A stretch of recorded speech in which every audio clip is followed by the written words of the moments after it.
pasar a nuestro estudio. Y bueno, en deferencia a Marlene, que asiste por primera vez el viernes, estamos estudiando el Evangelio de Marcos, ¿vale? Y lo hacemos en comunidad. ¿Qué quiero decir con esto? Que el texto lo trabajamos entre todos, ¿vale? Leemos y entre todos lo comentamos. O sea que si usted tiene algo que decir, algo que comentar, no tenga ningún miedo ni a equivocarse, ni a decir ninguna burrada, porque entre todos aprendemos, ¿vale? Así es que vamos a terminar el capítulo 1 y vamos a comenzar con el capítulo 2.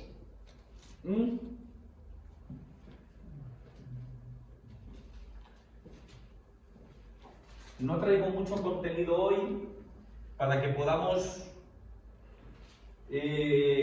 hablar con tranquilidad. Sobre todo en el capítulo 2 hay un tema que quiero que se dialogue y que se converse y que saquemos conclusiones. ¿De acuerdo? Terminamos del 40 al 45. Está en pantalla.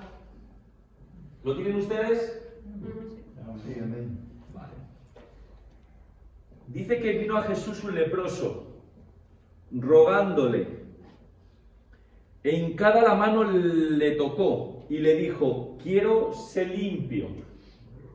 No, perdón, que me debusco yo. Vino a él un leproso rogándole, e hincada la rodilla le dijo: si quieres, puedes limpiarme. Y Jesús, teniendo misericordia de él, extendió la mano y le tocó, y le dijo: quiero, sé limpio. Y así que él hubo hablado, y al instante la lepra se fue de aquel y quedó limpio. Entonces le encargó rigurosamente y le despidió luego. Y le dijo: mira, no digas a nadie nada, sino ve, muéstrate al sacerdote y ofrece por tu purificación lo que Moisés mandó para testimonio a ellos. Pero oído él, comenzó a publicarlo mucho y a divulgar el hecho, de manera que ya Jesús no podía entrar abiertamente en la ciudad, sino que se quedaba fuera en los lugares desiertos, y venían a él de todas partes. ¿Amén? Amén. Amén. Eliseo, ya que levantas la mano. La mirada. La mirada.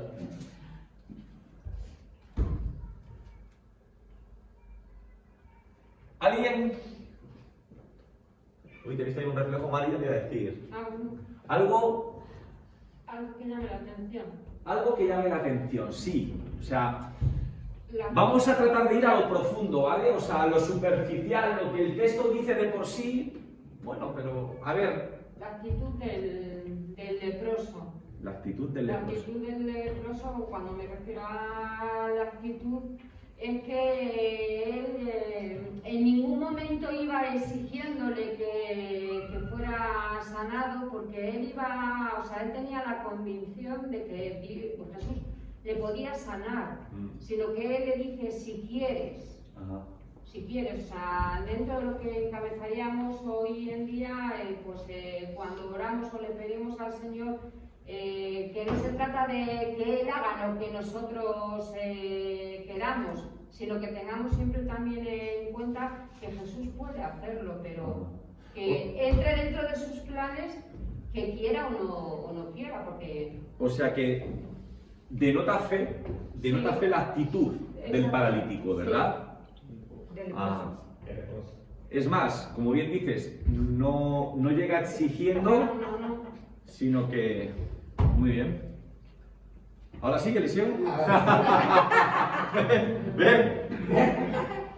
Pues nada, aquí prácticamente, porque en aquel entonces Muy bien, Emily. un leproso era alguien que nadie le quería ver en el pueblo. Pero qué gallardía tuvo ese hombre a acercarse a Jesús. ¿Y cómo Jesús? ¿Por qué? ¿Quién iba a tocar un leproso aquel entonces? Porque un leproso era alguien que apestaba y no podía vivir dentro de una tienda y era rechazado por todo el mundo. Y claro, si uno lee las leyes de la lepra, el Levítico, es tremendo. Es que ese hombre no podía ni acercarse ahí, ni Jesús podía tocarle, porque era algo tan repugnante que nadie, ni apenas los ojos lo quería ver. Y para ser, en el Antiguo Testamento, para ser curado de una lepra, era algo tan... Tenía que hacer más cosas allí. Muy bien. Las leyes. Habéis dicho dos cosas muy interesantes, ¿vale? Yo primero voy a dejar que habléis y luego quiero comentar algo de lo que ha dicho Mari y de lo que has dicho tú. Muy interesante citar Levítico 14, está perfecto. Adrián, luego Leo y luego el pastor Justiniano. Adrián. Que digo que denota mucha fe y muy poquita obediencia. O sea, es que Yo dices, vete, preséntate al sacerdote y ofrece lo que Dios, lo que Moisés manda en las escrituras, pero no le digas nada a nadie. No llega al sacerdote. O sea, es que a mí lo que me hace gracia es que se sirve de Jesús para curarse, Sí. pero no le considera lo suficientemente alto como para decir, tengo que obedecer tu palabra. Sí. ¿Sabes? Vamos a ver, alguien que, y más en el mundo judío de aquel entonces, que considera a alguien santo o cercano a Dios, sí le obedecería. Es decir, está la mentalidad de que el otro día hablábamos de los que se amontonaban para que él curara, Sí. ¿no? Decía, ¿cómo decía? Se apiñaban. Agolpaban, se apiñaban. Se Sí. apiñaban, claro. Si se apiñaban es porque todos querían ser el primero. Ujú. Es decir, no que hubiera una multitud esperando, no es que se apiñaban porque todos querían entrar antes que los demás. Había cierto sentimiento de egoísmo por parte de la gente. Sí. No querían ver a Jesús por decir, quiero conocer a este gran hombre. Y este hombre pues le pasa un poco lo mismo. Es decir, este hombre dicen que sana, que tal, pero no le considera más de lo que sería un sanador normal y corriente, porque se toma en serio que le sane, Sí. no sus palabras. Ajá. Muy bien. Luego también vamos a comentar y vamos a plantear una pregunta a algo que has dicho, ¿vale? Que no se nos olvide una cosita de Mari, una cosita de Eliseo y otra cosita de Adrián. Leo, cielo. Algo que me llama la atención ya, como han dicho mucho del leproso, me llama la atención la insistencia de Jesús en mantenerse en el anonimato. Si no recuerdo mal, en el viernes pasado se mencionó eso de que Jesús quería mantenerse anónimo y ahora vuelve otra vez, pero esta vez es como más claro, más directo, no le digas a nadie. Y pues claro, el leproso pues no se quedó con eso y lo regó, pero me llama la atención eso. Lo regó, has dicho. Regó. No, está bien aquí. Está bien. Pues justamente esa es la pregunta que quería plantear, pero lo dejamos luego para el final, ¿no? ¿Por qué pensáis que a Jesús no le interesaba que sus milagros se divulgasen? ¿Vale? Esa era la pregunta que quería formular con respecto a la de Adrián, pero lo planteamos luego, ¿no? Muy bien, espera, levantó la mano antes, sí. Y luego ya usted, Alfredo. Quería decir un poco en relación a lo que es, digamos, por lo menos para mí, la enseñanza. Mi pregunta es, ¿qué más tenía que perder aquel leproso? No podía perder nada más. De tal manera que cuando uno no puede perder nada, creo que en el buen sentido de la palabra, ya le da todo igual, excepto lo que pueda recuperar o ganar. En este sentido, porque él sabía que era una persona en malditas, porque no podían moverse entre el público, entre el personal, ¿verdad? Y en cambio él, digamos, pues supera todas esas esos inconvenientes, esos problemas, porque sabía que lo tenía todo perdido. Pero luego había algo de suma importancia, y es que él era consciente de que su verdadero problema, su verdadera necesidad, podía ser suplida por Jesús.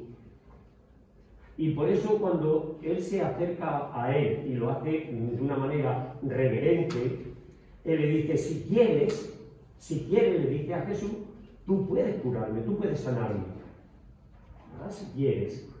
Claro, cuando él es curado, es verdad que nosotros le decimos, hombre, luego, porque bueno, había uno ha comentado eso. Parece que se comporta de una manera un tanto descortés, puesto que Jesús le dice, mira, muéstrate al sacerdote, pero guarda silencio, no digas nada. Claro, yo pensando también en unas palabras que dice el Señor en las Escrituras, que de la abundancia del corazón habla la boca. Y lo que aquel hombre había recibido era algo que superaba, no sé si decir, toda su fuerza, y solamente podía proclamar lo que había recibido, lo que había hecho por él. Sí, ¿no? Yo lo quiero ver desde esta perspectiva, porque claro, volvemos a la misma, cuando verdaderamente uno es consciente y uno ha recibido lo que sabía que, ¿quién puede ocultar eso? Alfredo. Sí, a mí me llama la atención en el 45, porque dice, pero ido él comenzó a publicarlo mucho y a divulgar el hecho. Yo creo que este hombre, después de haber recibido la sanidad por parte de nuestro Señor Jesucristo, pues creo que también fue de testimonio también para el pueblo, y a través de él, pues, la gente también podía ir a nuestro Señor Jesucristo. Muy bien, Alfredo. Vale, y luego ya empezamos a comentar bueno, eso. yo viendo así en grandes cosas, con todo lo que han dicho todos, ¿no? Sí. Estoy de acuerdo con Adrián, que es verdad que eran pocas, pero también es cierto que él Boca. que él va como diciendo, sé que no soy buena gente, si quieres, puedes limpiarme. Y entonces Jesús le dice, quiero, sé limpio. Quiero decir que él va con la perspectiva de que soy pecador, sé que no lo merezco, pero si quieres, límpiame. Y aún la voluntad de Jesús fue, quiero, sé limpio, pero él siguió pecando, por así decir, porque Jesús le dijo, cállate, no digas nada y que todo esto quede para ti, pero él coge y lo divulga. Pues te voy a decir honestamente que no había caído en eso. No, pero hay algo que vamos a comentar en la segunda parte, ¿vale? En el capítulo 2. Y a lo mejor tiene algo que ver, no lo sé, yo no lo había visto por ahí, pero ya que tú lo has planteado, lo del hecho de sé que soy un pecador, pero si tú quieres, oye, no sé, no lo había pensado, sinceramente en este episodio no lo había pensado, pero luego... Si quieres, puedes limpiarme, es como Bueno, está diciendo, bien. sé que no lo merezco, pero... Miren, para empezar, a Araceli no le dejo. Sí, no, que se lo habrá pensado. Que no. Que no, broma, mujer, es una broma. Lo digo porque Dime, cielo. dijo que fuera al sacerdote y hiciera como hacía Moisés, como mandó Moisés. Muy buena, Que Araceli. tenía que llevar Muy buena, dos Araceli. aves, Eso, tenía que llevar el incienso eso nos dice algo, ¿verdad? y que tenía que llevar madera de De cedro. cedro. Me aprende a estudiar, está muy bien. Eso está muy bien. Ahora luego, eso lo comentamos luego. Miren, hermanos, una cosa que tenemos que tener en cuenta, ¿vale? Y es que en aquel tiempo los conocimientos médicos escasos no. Lo siguiente, ¿vale? No había una especialización como hoy en día. ¿Por qué dices esto, Feli? Porque en aquel tiempo cualquier enfermedad de la piel era considerada lepra. ¿Ustedes han visto a nuestra hermana Guadalupe, que está con el móvil? No. ¿A nuestra hermana Pilar? ¿La han visto? ¿Qué es lo que tiene tu madre? Psoriasis. ¿A que hoy nadie se asusta de la psoriasis? Bueno, pues en aquel tiempo a tu madre la hubieran considerado leprosa. La mayoría de ustedes conocen a Emilio el Hospital. ¿Cómo se llama la enfermedad que él tiene? Hay una época del año en que le cambia el color. Vitiligo. ¿Eh? Vitiligo. Vitiligo. Vitiligo. Con V, vitiligo. Bueno, pues al hermano Emilio Hospitao en aquel tiempo le hubieran considerado leproso, ¿vale? Porque no discriminaban entre una y otras, entre las que provocaban la muerte y las que no. Para ellos cualquier enfermedad de la piel era considerada lepra, y el que tenía lepra era declarado inmundo. Por tanto, esa persona, como han dicho ustedes, era un apestado. Tenía que marcharse fuera de la sociedad, lejos de sus amigos, lejos de sus seres queridos. Se acabaron los aniversarios de boda, se acabaron los cumpleaños, se acabaron el ver los partidos de fútbol con los amigos, se acabó todo porque eran marginados de la sociedad. Tenían que vivir solos. ¿Solos, Félix? Bueno, solos o con otras personas que tuvieran el mismo problema que él, ¿vale? Así es que, fuera de la sociedad, ¿cómo tenían que ir vestidos? Pues la ropa tenía que estar desgarrada, la cabeza descubierta, el labio superior tapado, y cuando veían a alguien a lo lejos, tenían que declarar su situación diciendo: inmundo, inmundo, inmundo. Es decir, ¿qué nos dice eso, Araceli? ¿Qué nos dice? Lo que nos dice es que no solamente tienes que cargar con tu enfermedad física, sino también con todo el problema emocional y espiritual que supone el verte lejos de las personas. Ahora, si por cualquier circunstancia el leproso curaba, y óiganme, la lepra auténtica no tenía cura, por tanto, si uno se curaba, no era lepra, ¿vale? Pero si uno se curaba, tenía que hacer toda una ceremonia de restauración, Ahí usted habla de todo de Levítico 14, empiezan a aparecer. Les voy a leer un poco el tipo de cosas que tenían que hacer. Lupe, cielo, pásate por aquí adelante, bonita, no te quedes allí tan feo. Dice, miren, ¿me escuchen? Le reconocía a un sacerdote. Llevaba 2 avecillas y se mataba una sobre agua corriente. Además, se llevaba madera de cedro, grana e hisopo, Araceli. Estas cosas y la avecilla viva se mojaban en la sangre de la avecilla muerta. Entonces se soltaba la viva. El hombre se lavaba, así como la ropa, y se afeitaba. Se dejaban pasar 7 días, Eliseo, y luego se reconocía otra vez. Entonces tenía que afeitarse todo el pelo del cuerpo.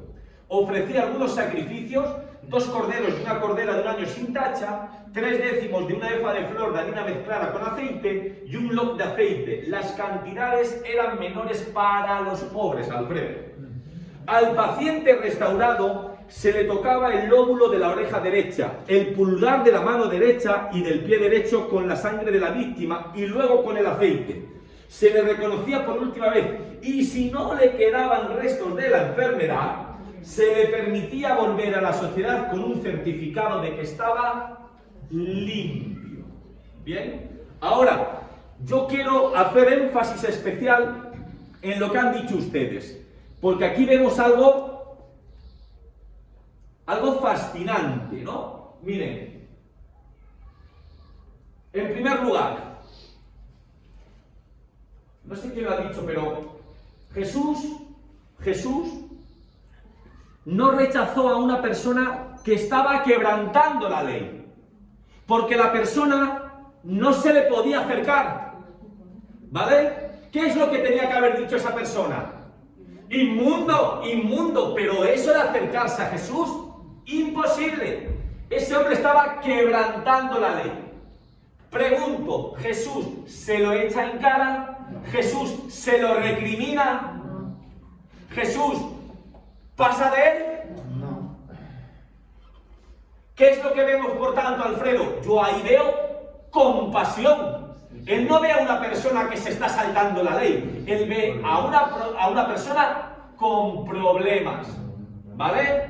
Así que, fascinante. Si lo hubiera visto un fariseo, un escriba, un saduceo, madre mía lo que le hubiera pasado a este leproso. Pero para Jesús no hay problema. Hay una necesidad y Él está ahí para cubrir esa necesidad. Número 2. Lo comentó usted. Jesús extendió el brazo y le tocó. Le tocó. Si antes yo vi compasión, aquí yo veo poder, porque nos sana. Pero hermanos, fíjense lo que hace Jesús.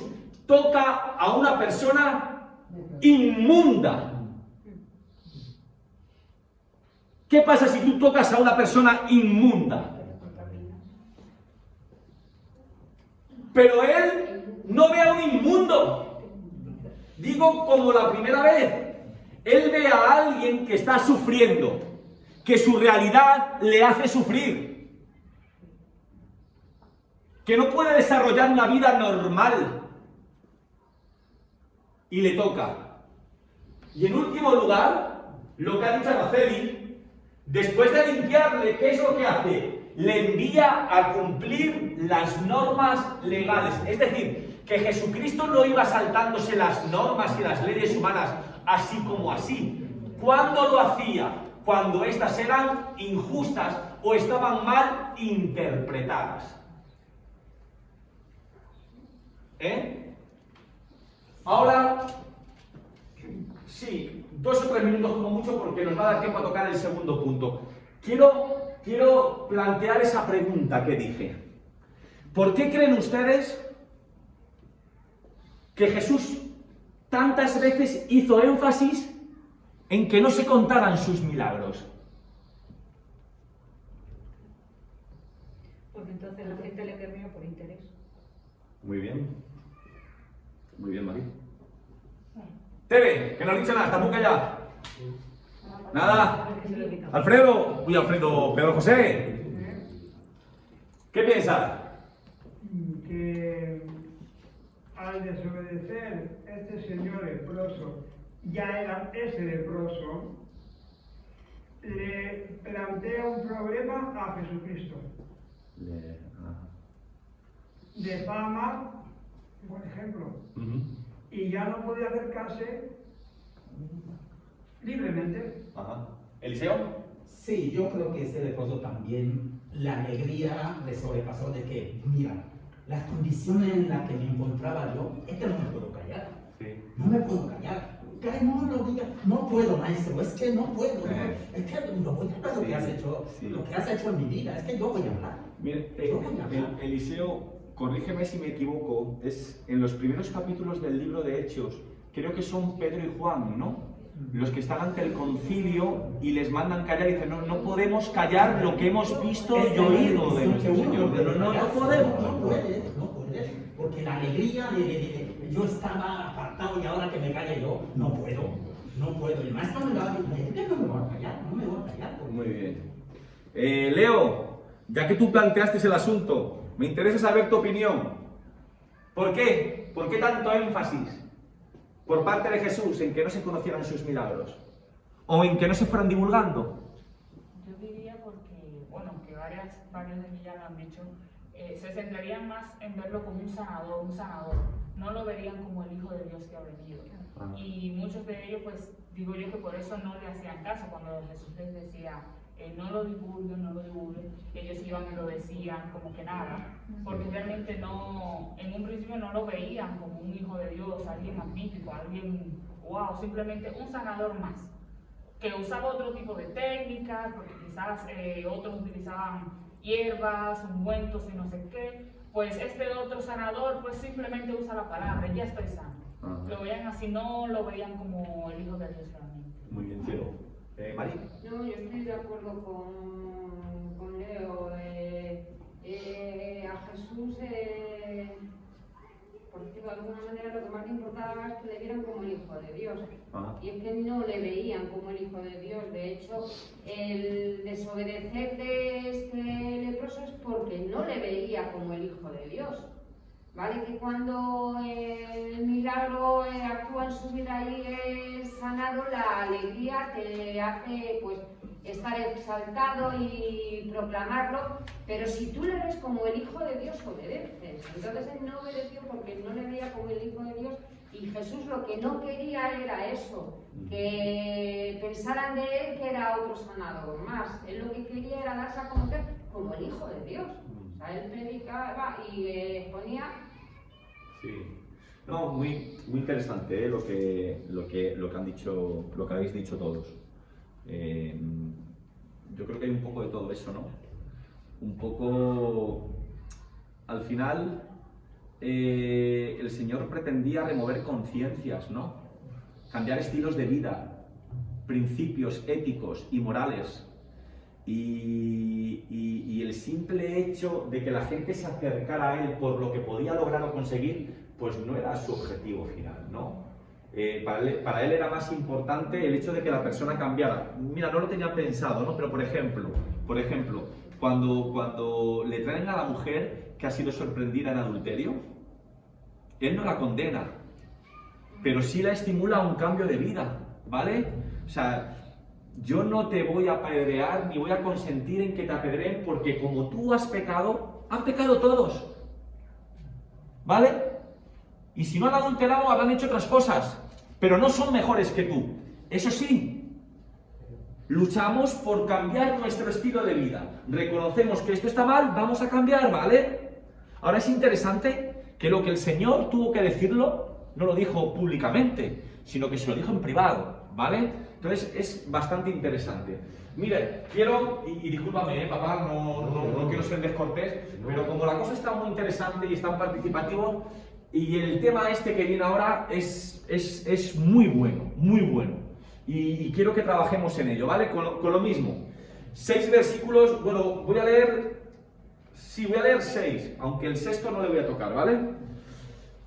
Del capítulo 2, hemos terminado con el capítulo 1, nos vamos al capítulo 2, han estado muy brillantes, participaciones muy buenas. Vámonos al capítulo 2,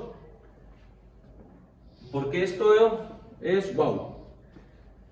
Entró Jesús otra vez en Capernaum, ¿vale? ¿Puedes cambiar? Ah, sí, perdón, no te vaya más. Bueno. Entró Jesús otra vez en Capernaum después de algunos días, y se oyó que estaba en casa, e inmediatamente se juntaron muchos, de manera que ya no cabían ni aún en la puerta, o a la puerta, y les predicaba la palabra. Entonces vinieron a él unos trayendo un paralítico que era cargado por 4, y como no podían acercarse a él a causa de la multitud, descubrieron el techo de donde estaba, y haciendo una abertura bajaron el lecho en que yacía el paralítico. Al ver Jesús la fe de ellos, dijo al paralítico: Hijo, tus pecados te son perdonados. Estaban allí sentados algunos de los escribas, los cuales cavilaban en sus corazones.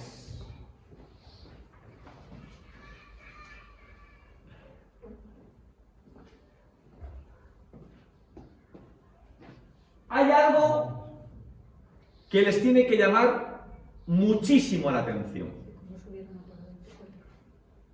¿El qué? No, era una broma. ¿Ah? ¿Cómo subieron al paralítico al tejado? Vale. No, bueno, luego explicamos un poquito de eso. La casa debía de ser la de Pedro. Bueno, porque no creo que Jesús tuviera una casa allí. Bueno, puede ser. Puede ser la de Pedro. No sabemos si es la de Pedro, si es la de Jesús, porque les digo una cosa, ya que planteas el tema, ¿vale? Pero no es la cuestión y no quiero entretenerme en eso. Cuando Jesús dice que el Hijo del Hombre no tiene ni dónde recostar su cabeza, no hay que tomárselo literalmente, ¿vale? No quiere decir expresamente que él no tenía, que por tener no tenía ni casa. Yo creo que estaba hablando más que nada de las adhesiones, ¿no? De no tener nada que te retenga, que te posea, que te domine, ¿vale?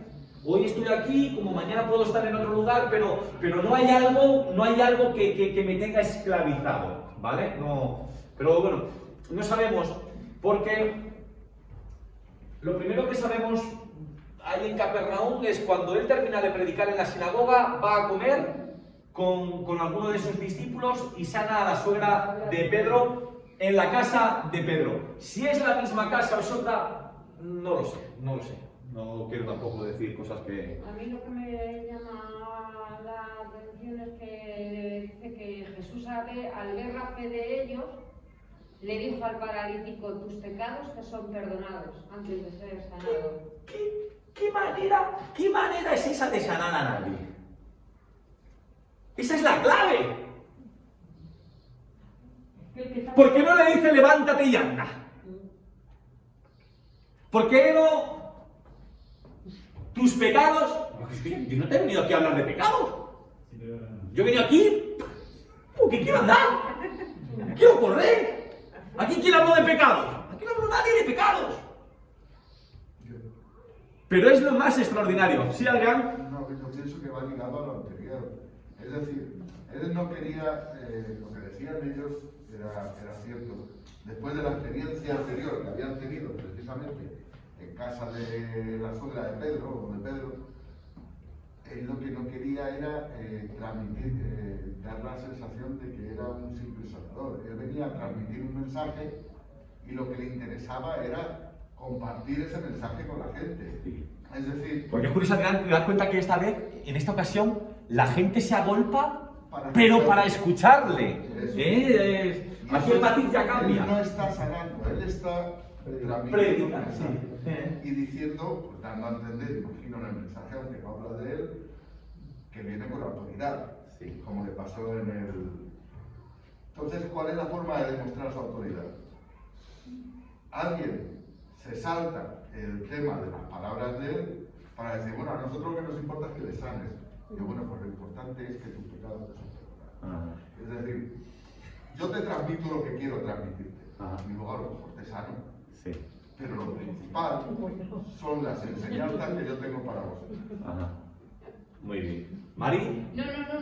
Ah, no, ahora te he visto. Ah, vale. ¿No has visto así de Eliseo? Pues nada. Yo pensaba que me quería refutar, digo, déjale que termine, hombre, que estás levantando la mano. Muy bien, ha resumido lo que quería resumir, pero lo más curioso aquí son los amigos del paralítico. El detalle que tuvieron. Sí. Es que es un detalle porque Jesús, ellos son los que abrieron el techo. Eran hombres con iniciativa. Sí, pero sí. el ambiente estaba ahí. Pero Jesús aquí dice, al ver aquello, la fe de ellos, no la fe del paralítico. Ahí muchas de las veces deberíamos darnos cuenta quién está a nuestro lado. Esos amigos de verdad. Es curioso que son 4 los que tienen fe y es el quinto el que recibe la realidad. Sí. Ahora ¿sí, Adrián? No, que no dice en ningún sitio que sean amigos de él. Hombre, pero ya que le cargaron. Ya. Como que Mejor que no me tenga dinero que se pagaron ellos, ¿no? Porque le conocían, ¿no? Ese hombre lleva un montón de años tumbadito en una camita y no, bueno, sí, vamos a hacer algo. La fe de ellos, no la fe de ellos. Amigos no lo sé, conocidos seguros porque estamos hablando de lugares que no eran muy grandes, o sea, Capernaum o Cafarnaum, dependiendo de la versión que leas, no creo que fuera un sitio demasiado grande.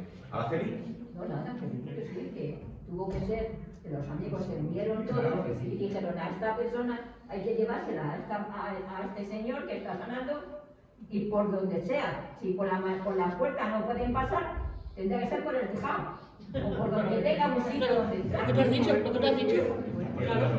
Espera, Pedro. Ya ha comentado algo Eliseo, pero lo sigo diciendo. Que Jesús dice la fe de ellos. Claro.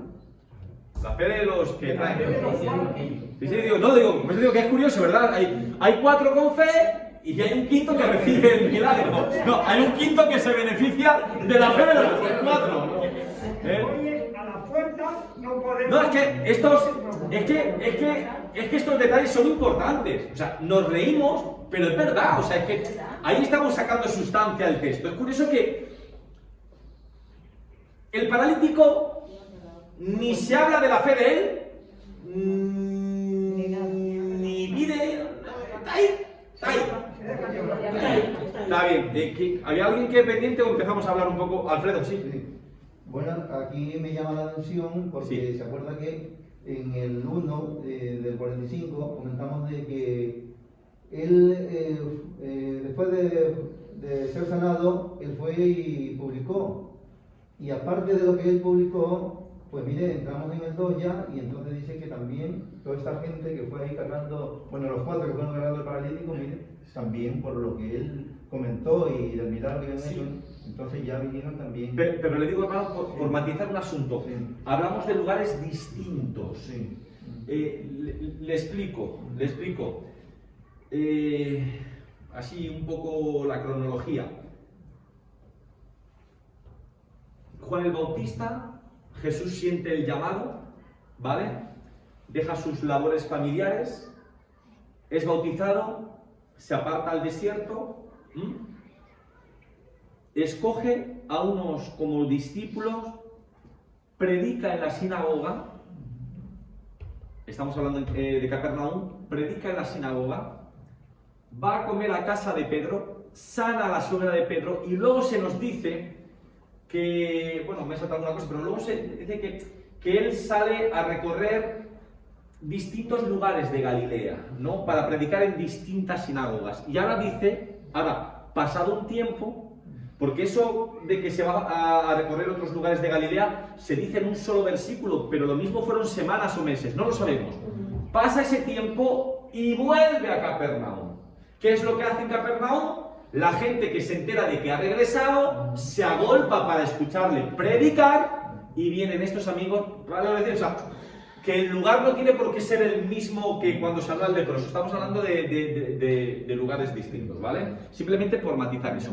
Miren, hermanos, una cosa que mientras que preparaba el estudio me acordé de mi hermana Mari y ella va a saber ahora por qué. Miren, en la Palestina de aquel tiempo la sociedad era muy abierta, muy abierta. ¿Qué quiero decir con esto? Las casas no se cerraban. Por la mañana las puertas se abrían. Y yo pregunto, Mari, ¿una puerta abierta qué significa? ¿Por qué lo digo? ¿No? Tú cuando vivías ahí en la Plaza Valdeserrano, para mí Marlene era gracioso porque no estaba acostumbrado a verlo. Pero yo alguna vez que iba a casa de mi hermana, por lo que fuera, pues eran 4 en el rellano, pues como mínimo 3 puertas estaban abiertas. 3, y a veces hasta las 4, ¿no? ¿Y puertas abiertas qué significa? Que puedes entrar. Pues eso en la Palestina de aquel tiempo era habitual,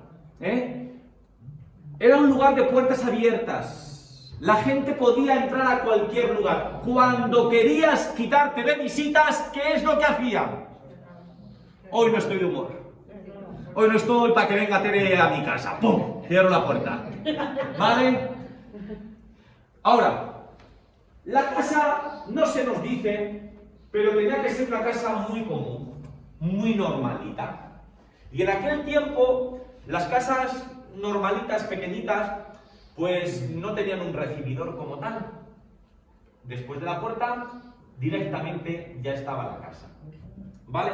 No eran muy grandes, pero el techo era plano. Y normalmente en el exterior de la casa había una escalera, Mari, ahora estoy respondiendo a lo que has dicho, en el exterior de la casa había una escalera que permitía a la gente subir hasta la terraza, porque esa terraza normalmente se tomaba como un lugar de descanso, ¿vale? Yo cuando era pequeño, Adrián, a mí me sorprendía mucho porque, claro, uno no está metido en ese tiempo. Y yo pensaba, pues lo que ha dicho Eliseo, pues, que hicieron un agujero ahí, hicieron un agujero ahí en el techo de la casa, que hicieron ahí con la taladradora, que usted trabaja ahí de hormigón. No. Pero es que en aquel tiempo los techos eran muy normales, estaban hechos de cañizo y de tierra. ¿Vale? De cañizo y de tierra. Ahí estaba el cañizo, muy apretado, muy sujeto para que no se calara el agua, y luego era rellenado con tierra. Las vigas normalmente iban de pared en pared con una distancia de 1 metro. Lo que quiero decir es que el roto que esas 4 personas hicieran para descender al paralítico no era un gran destrozo, se podía luego solucionar fácilmente. Pero perdona, Jesús podía decir, chavales! ¿Qué os pasa? ¿Qué os pasa? Todo el mundo entró por la puerta, ¿no? Bueno, hermano, pero miren, eso explicando el contexto y los 10 últimos minutos que nos faltan para lo importante y donde quiero que dialoguemos y que conversemos y que aprendamos. ¿Qué significa eso de tus pecados te son perdonados? Yo no he venido a confesarme. Yo no he venido a contarte ninguna falla mía. ¿Por qué en vez de decirme, levántate y anda, me dices tus pecados te son perdonados? Qué importante es no pensar como pensamos en el siglo XXI, sino irnos a la mentalidad de ese siglo primero. Y es que en aquel tiempo el sufrimiento estaba ligado al pecado.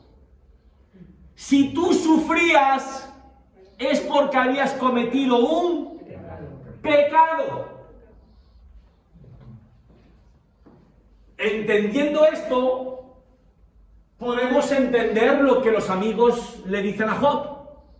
Piensa ahora que inocente se pierde, donde los rectos son destruidos. Si has perdido a tus hijos, si has perdido tu patrimonio, si has contraído una enfermedad horrible, Job, algo habrás hecho. Por eso los rabinos tenían un dicho: ningún enfermo puede curarse hasta que todos sus pecados se le hayan perdonado. Nosotros ya hemos superado estas cosas, pero ellos en aquel tiempo no. Cualquier enfermedad, cualquier sufrimiento, cualquier quebranto era como consecuencia de un pecado. Por eso para ellos era normal escuchar decir: tus pecados te son perdonados, porque sin ese perdón de pecados uno no podía ser sano. Y el tema que yo les quiero plantear a ustedes, para que le demos vueltas al asunto durante estos 4 o 5 minutos, es lo siguiente. Nosotros tenemos esto superado. O sea, Olga, usted se tropieza hoy viniendo para el local, bueno, al menos la mayoría, ¿no? Pero usted se tropieza hoy viniendo para el local y se hace un esguince. ¿Usted piensa que esto es como consecuencia de un pecado? Una mala pata, ¿no? Mira, estaba despistado, estaba no sé qué. Ahora, yo les digo para que lo piensen, No digo que sea el caso de esta historia, pero pudo ser la realidad de muchas personas en aquel tiempo. ¿Cuántos no? Con esta idea, de que pecado, sufrimiento. Si yo, Marlene, soy consciente de que he pecado, ¿qué es lo que voy a esperar? Que tarde o temprano venga algo, ¿no? Algún problema, alguna enfermedad, que me despidan del trabajo. Algo tiene que pasar. ¿Cuántos no estarían condicionados, sabiendo de que habían pecado, acusando de sus conciencias? ¿Cuántos no estarían mal esperando que algo les sucediera porque habían pecado? Por eso me encantan estas palabras del Señor, porque es una forma de decir: Eliseo, tranquilo muchacho, Dios no está enfadado contigo.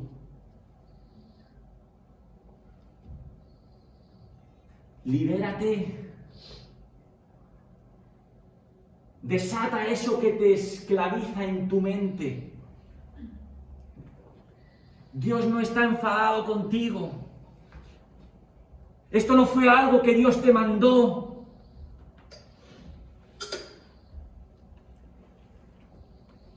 ¿Qué piensan? Pedro. Viene a consecuencia lo que dices tú ahora mismo. Nos has comentado que los discípulos en lo de Juan les dicen: ¿ha pecado él, el ciego, él o sus padres? A la consecuencia que has dicho tú, de la cultura. Está perfecto, está perfecto. Ven a un ciego y los discípulos se preguntan: ¿metió en la pata o la metieron sus padres? Y Señor, el Jesús, que nos muestra a Dios, ¿qué dice? Ni él ni sus padres. Es más, les voy a decir algo, hermanos. ¿Ustedes saben por qué está en la Biblia el libro de Job? Para dar respuesta a eso. Ese libro es una enseñanza para que se den cuenta de que esa teología es errónea, está equivocada. Que tú puedes ser un completo sinvergüenza y que la vida te vaya genial. Creo que es el Salmo 71, donde Asaf se tira de los pelos y dice: por poco mis pies se deslizan. Cuando veo cómo el malo prospera y yo sin embargo lo llevo al final de mes. 37. ¿Eh? Es el 37. Creo que es el 71, pero no sé. Si es el 37, no me... De hecho, si hago de pronto puedo estar equivocado. Si quieres mirarlo, yo creo que es el 71, pero si dice que es el 37, a lo mejor no lo sé. Por poco se deslizan mis pies. ¿Vale? Pues el libro de Job es una respuesta o es una corrección a esa teología errónea. ¿Y aquí vemos? ¿A quién se nos presenta? Sofía, a Job. Un hombre sin tacha, justo, un hombre consagrado, un hombre de su familia, un hombre de Dios. No se conformaba con sus cosas, que sabiendo que sus hijos se despistaban un poco, voy a interceder por ellos. Y le acontece todo lo malo que le pueda pasar. Es la demostración de ¿ves cómo aun haciendo las cosas bien te pueden pasar cosas mal? Y ahí se nos presentan a tres amigos que, bueno, que con estos amigos, ¿para qué quieres tú enemigos? Que ponen en duda la integridad de Job. Porque son presos de esa teología errónea. Y es la respuesta que nos quiere dar. No, tú puedes ser un hombre recto, un hombre consagrado a Dios, y te puedes quedar sin trabajo, Alfredo. O puede ser que tu jefe no te pague. O puedes tener un hijo o una hija rebelde. Porque la vida es vida. Y puedes ir por la calle y tropezar y caerte. Y mañana puedes contraer el coronavirus. Y no es que seas malo. No es un pecador. Bueno, todos somos. ¿Me entienden, no? No es que hayas hecho algo mal. La vida es así. A unos les atropella un coche, a otros les roban, otros son... La vida es así.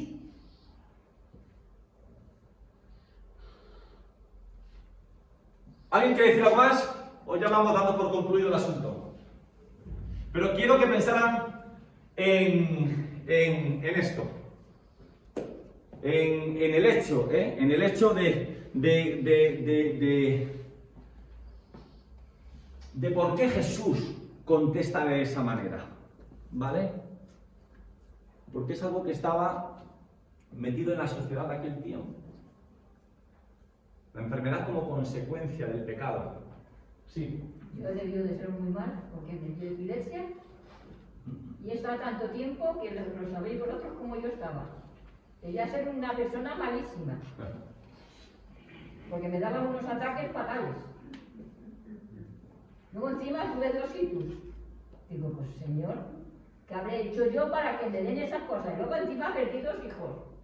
Ya digo, y hablé con una persona y me dice, todo eso es mentira, todo eso no es verdad.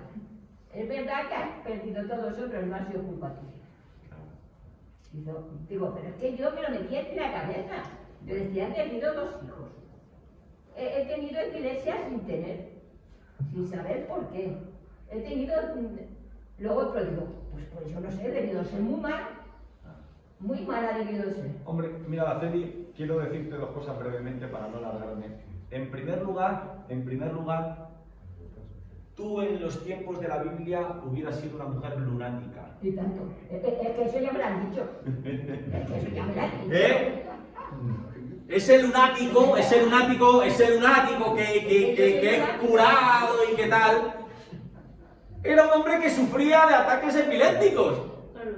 Pero en aquel tiempo, ¿qué se pensaba? Que un demonio lo poseía y era un lunático. Sí, claro. Bueno, es un ataque de epilepsia, ¿vale? Y bueno, ¿vale? Pero en segundo lugar, cada vez que me daba un ataque, yo era como si yo no estuviera aquí, estuviera en otro lado y me estuviera pasando todo eso. Pero eso me decía el médico, el psiquiatra me dijo que eso eran cosas sí. de... Miren, y lo segundo, y con esto yo por lo menos yo quiero terminar en eso que decía.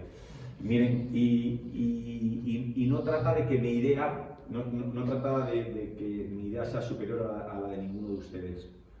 Y por eso a mí me gustan estos estudios y me gusta que intervengan y que colaboren y que participen, porque esa es una forma de ayudarnos a aprender a pensar, ¿vale? Es muy distinto el que nos digan qué es lo que tenemos que pensar a que cada uno tengamos la capacidad de pensar por nosotros mismos, ¿vale? Y muchas veces cometemos ese error, ¿vale? Vamos a un lugar y Marlene le voy a decir cómo usted tiene que pensar. No. Usted es suficientemente adulta para pensar por sí misma. Ahora, con lo que quiero decir es, ¿pueden compartirlo o no pueden compartirlo? Porque cada uno venimos de un contexto cultural, religioso, distinto, ¿vale? Y no pasa nada. Yo sé que como somos personas distintas, podemos tener imágenes distintas de Dios. Tú puedes tener un concepto de Dios que tal vez yo no comparta. O yo puedo tener un contexto de Dios que tú no abraces, ¿vale? Pero yo nunca he visto a Dios así. A lo largo de la Biblia se nos muestra que nuestro Dios es un Dios de amor. No es un Dios que va ajustando cuentas cada 2 por 3. Que como metiste la pata, lo vas a pagar. Ese no es Dios. Y te digo una cosa, si ese es el concepto que tienes de Dios, al final tú te vas a acercar a Él, no por amor, sino por temor, por miedo a las consecuencias. ¿Y tú crees que eso es lo que Dios quiere de ti? Dios quiere que te acerques a Él por amor, en agradecimiento, no por lo que te pueda pasar. Ahora, en demostración a ese amor, en agradecimiento a ese amor, es que yo me comporto distinto. Pero ya no es un pánico a ese padre que si meto la pata, ¡pasa! ¿Qué tipo de Dios es ese? Pues muchos piensan que es así, y yo tengo que ser tolerante y tengo que ser respetuoso, pero decirte, hermano, si tienes esta idea, destiérrala porque te está haciendo daño a ti mismo. Dios está para ayudarte. Bastantes cargas tienes tú ya en tu vida normal para que venga Dios a ponerte más. Dios está para dignificarte, para consolarte, para ayudarte. Y luego somos nosotros, como consecuencia de ese don, de ese regalo tan inmerecido, que empezamos a cambiar. Mari. No, yo iba a decir simplemente Una cosa es que nuestros actos, para bien o para mal, tengan consecuencias. Otra cosa diferente es que achaquemos todo lo malo que nos pase a que hemos pecado. Perfecto. Mira, Mari, es más, te digo una cosa. Dios te puede librar de muchas cosas, pero nunca te va a librar de las consecuencias. Mira, el rey David, cuando metió la pata con Betsy, ¿se le perdonó el pecado? Sí.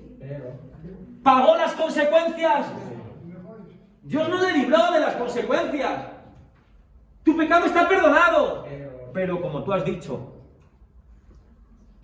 oye, las consecuencias hay que pagarlas. No, es que yo no, es que... No. Es que tenemos que ser responsables, Alfredo. ¿Me entiende? Está muy bien apuntado, Mari. Está bien, está perfecto. ¿Algo más, hermanos? ¿Finiquitamos el estudio, Olga? Olga, quiero escuchar algún día su dulce voz. ¿Usted por no pecar no habla? ¿No voy a poder decirle tus pecados te son perdonados? ¿No? ¿Nada? ¿Sofía? ¿Hoy que me viene con mascarilla rosa? ¿Marlene, que está muy callada? ¿Algo? ¿Nada? ¿Javes? ¿Tu hermana te dice que no hables? ¿No? ¿Todo claro entonces, no? Vale. Bueno, oye, tú tampoco has hablado hoy, ¿no? No te dejé, ¿no? Hablé y te dije, bueno, pero está muy bien. Hermano, gracias por su participación.